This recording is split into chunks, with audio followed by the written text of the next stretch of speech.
Hey everyone, this is David Cleveland. I'm the CEO of eSells E-Bikes, and today we're going to do a setup of the bike suspension to where it's really comfortable and how I would ride the bike.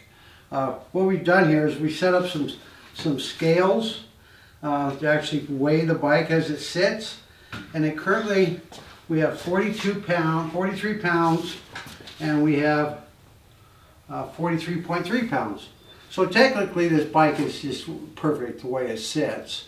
A lot of thought went into this bike design, and I know if you ride these bikes you're really going to love the Super Monarch frame, whether it be in our 5-star bikes or in our Crown Edition bikes. That they all use the same frame. And what we're going to do is we're going to have me get on the bike and we're going to adjust the suspension. You'll see some photos of the fork fully extended.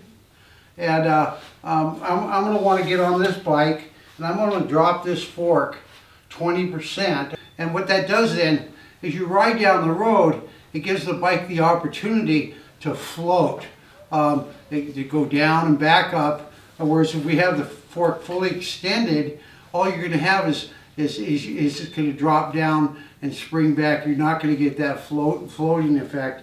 And more than that, with the shock fully extended as you see it now, the bike is going to want a death wobble.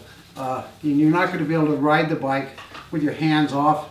I don't recommend it, of course, but you're not going to be able to ride the bike with no handlebars, because all the weight is being transferred to the rear, and the fork you don't have enough weight. We're going to adjust the fork by using, there's air pressure in it right now, and we're going to drop the air pressure to where the fork is sitting 20% into the fork body, and then we're also going to do it here with the shock. We set the fork all the way up, and then we drop the O-ring to where we want to actually place this sanctions into the fork body. And so we have that. That's our ideal placement right here.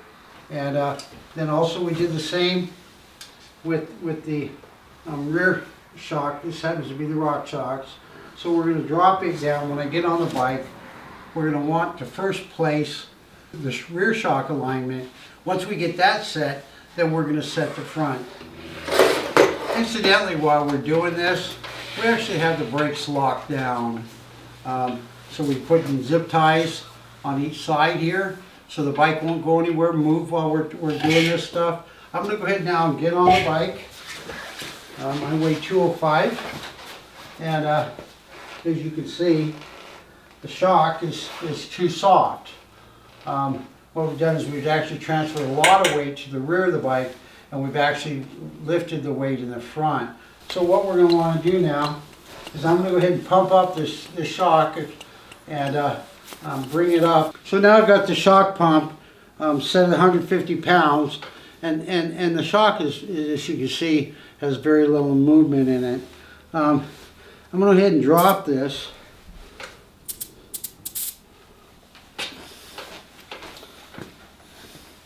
So when I sit on it, I've got about a 25% sag in the rear shock.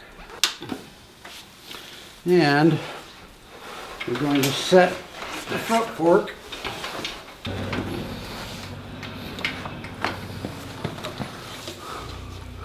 That's about right. So now, when I get on the bike, I have movement.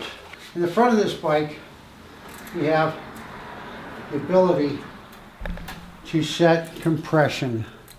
And the more I click it, the more it goes slowly, goes down to the point I can actually lock out the fork where there's no movement at all. Do not transport your bikes with this locked in place. This is actually our GT Mark fork. Comes on our 1,000-watt bikes. And it also has, just like our dual crown, it's got rebound and adjustment levels.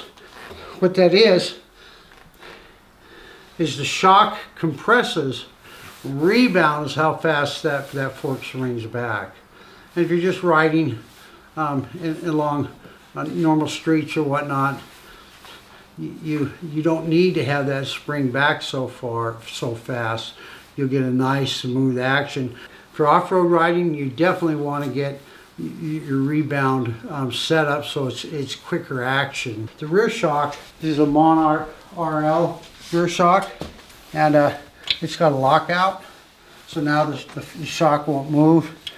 And then if you look here, there's a little tortoise and a little hair, and so the hair is once again the rebound of the shock. How fast it moves, you'll either set it so it's slow like the tortoise or fast like the rabbit. We used a GIYO air pump. They're about $28 on Amazon. It's a good pump. I recommend it. And with all that, hey, I'm David Cleveland. I'm with esells.com, and he sells e-bikes. And you have a great day, and please don't ever forget to wear your helmet. Have a good day.